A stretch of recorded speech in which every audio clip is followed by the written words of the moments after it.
This is Veins of the Earth from Patrick Stewart and Scrap Princess for the limitations of the Flame Princess system, but you can use much of this book for any role-playing system, really. Take it apart and use it as you see fit. It even says so in the book. Which is the mindset I really enjoy of the whole OSR scene. Take it apart and scrap it together any way you want and enjoy the results. This is going out of print. I think right now you can still get copies from the Lamentations of the Flame Princess website, but I'm not 100% sure. But instead of just showing you the whole book or anything, I'm going to show you what I think are the highlights, my personal highlights, and what ideas you can take away from and use in your own games, even without owning these books. Just own the ideas. We start with why the Underworld, and basically a long text about the fear, the dread that there's a whole world just underneath the surface of the ocean or just underneath our feet, that we are just inhabiting the surface we can see, and there's so much beneath the surface we can't see. And I can imagine on an older planet, an older world, a fantasy world, or a post-apocalyptic world, or a mixture of all of the above, where the planet's crust is thicker than currently on Earth, and tectonic activity is slower, so these caves exist for longer and go deeper, have more time to form. Countless cultures have been swallowed by the Earth. This could be a really interesting scenario. I could imagine this working well with Call of Cthulhu. Have a deep, unknown underworld just beneath our feet. Go through an ancient Mayan tomb, and then down and down it goes.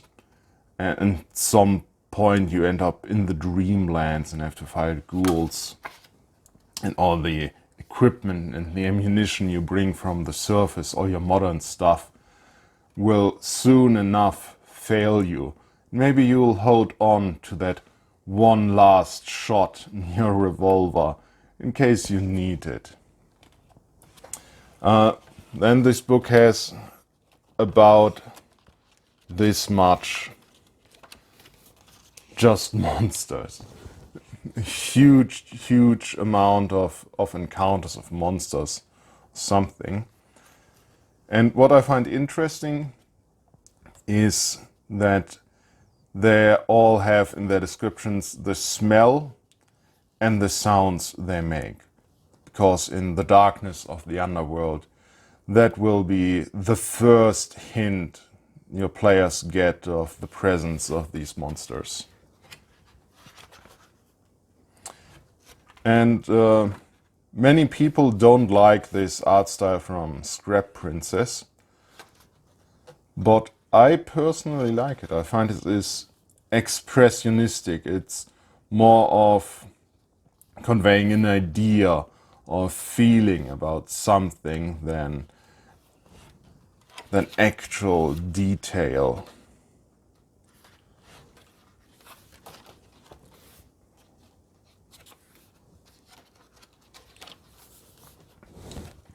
So next highlight, the law of light. Even in dungeon delving, light should be precious. And the group should take care of always having light and not be caught in the complete darkness. I went on a holiday like 2 years ago, and I went to an old iron mine, like 1,000 years old, and one of the oldest known caves in Germany, the Unicorn Cave, where there were texts from Leibniz and Johann Wolfgang from Goethe. And sadly, all those places are now really well established and really well electrically lit. But just standing in there and imagining all the electric lights going out and just exploring it by the light of a torch. And people in the Middle Ages would have explored that with their torch, and maybe it would have been a dare. How far do you dare to go into the cave? And you go as far as you dare, and then you tag it with a piece of charcoal. I was here. That was an interesting experience. And especially 5e, Dungeons & Dragons 5th edition, make light really unimportant. In a usual group, you'll have so many members with dark vision, goggles that grant dark vision, and light spells that you really don't have to worry about lighting your way. But it can be a really important part about dungeon delving. And this year, Veins of the Earth gives you ideas how to use that. Treat the darkness like a living thing, like an antagonistic force that is trying to obscure detail from the adventurers, that is trying to smother light sources and leave them helpless.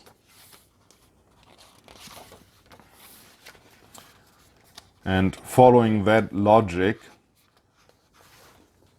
they have their own currency, the loom. A loom is, I think, an hour's worth of light, and additionally 1 silver piece. In the Dark Veins, light is life. And to hammer the point home, lamps are initiative. The group members that are carrying the lamps roll initiative, and then they decide in which order the people standing in their light go. And the ones not holding a light source act last. Though that might be an ambush opportunity. Also got selection of strange lamps. This is very nice. Okay, next thing, Encumbrance. In any survival adventure, Encumbrance, how much you can carry, is an important element. The players should have to make crucial decisions about what they are carrying around with them. If they carry lots of weapons, ammunition, heavy armor, they won't have much encumbrance left for things like fuel, food, warm clothes, and then a pack animal or underlings that carry stuff for you become more important. And once you find treasure, maybe you'll have to give up some of your gear just in order to carry your treasure home. And these here encumbrance rules, they don't just use one attribute, one ability modifier. They use almost all of them to a varying degree. Constitution is most of it. If you're very endurance and tough, you can carry a lot. Strength, self-explanatory, but also dexterity. How well can you shift your pack around? How well can you balance the stuff? Intelligence, how well can you pack this stuff so it doesn't hinder you? And wisdom, which is like know what to bring and what not to bring. But all of this can play a role in how much you can pack before it hinders you, before it encumbrances you. So this rule could be dropped easily into any other OSR, to any survival situation. Might be interesting.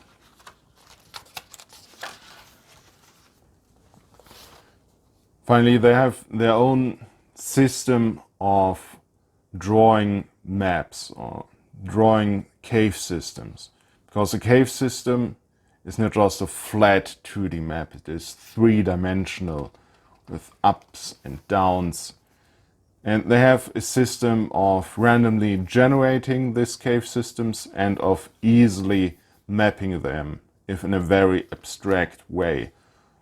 But very useful if you plan a game about cave exploring. And any dungeon delve might become cave exploring at some point. Certainly, since I've read this, my dungeons have become a lot more vertical. Food in the Rains. This is all in the chapter about madness and change, which would fit again well into a Cthulhu-themed adventure. And once again, any survival situation, you could drop these food rules. And the general idea here is that food is so scarce for everyone that everyone is always hungry. And once your food rations ran out, it's about what you are willing to do to eat something. So, to avoid going from hungry to starving and to dying, you have to either pay for food or steal it, or eat the flesh of an eatable opponent, PC or henchman, to satiate your hunger. And something like this might be interesting to put into any survival scenario, be it a frozen wasteland, deep space, desert survival. Maybe replace food with water if you're on a desert, if you're on dune. Then it's about what are the PCs, what are the players willing to do, what are they willing to give up so they can eat.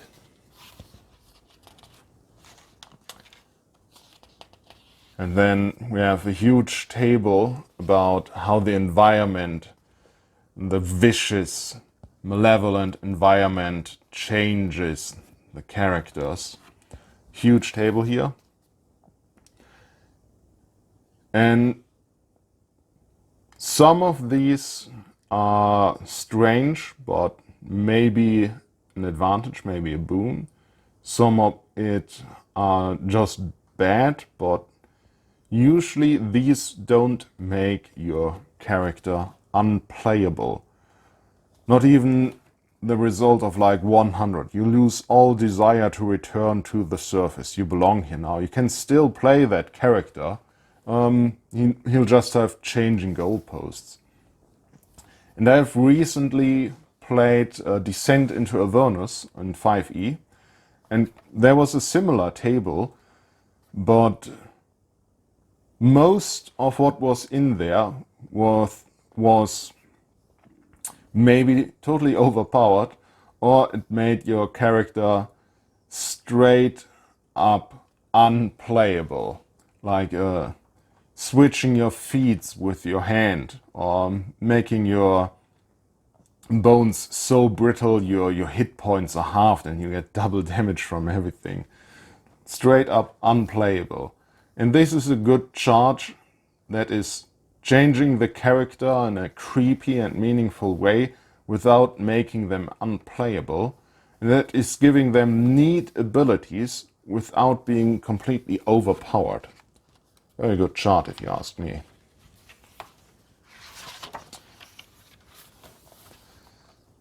And This is the last bookmark. This idea I just found neat. Because in a dungeon in the underworld, in the cave system, in the veins of the earth, there's no weather. They instead have 12 types of darkness. And since darkness is like a living character, you can really play around with that. And they have examples of how you can describe this type of darkness to give a unique feeling to each of it. And if the party stays long enough down there, they will get to know these types of darkness and will recognize them once you start describing. Neat little idea. So yeah, Veins of the Earth. Get it while you still can. Thanks for watching, and goodbye.